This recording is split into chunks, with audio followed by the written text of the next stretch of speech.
In this tutorial, I'll show you how to filter data by color in Google Sheets so you can quickly focus on highlighted rows and keep your data organized.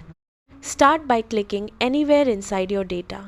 Then go to the toolbar at the top and click the filter icon. This will add small drop-down filters to each column header. Next, go to the column where your colored cells are. Click the filter drop-down at the top of that column. When the menu opens, look for the option called Filter by Color.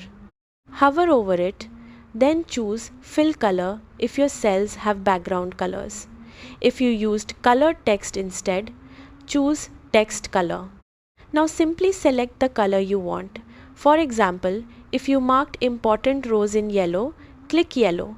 Google Sheets will instantly filter your data and show only the rows with that color. If you want to switch back or view everything again, open the filter menu and clear the color filter.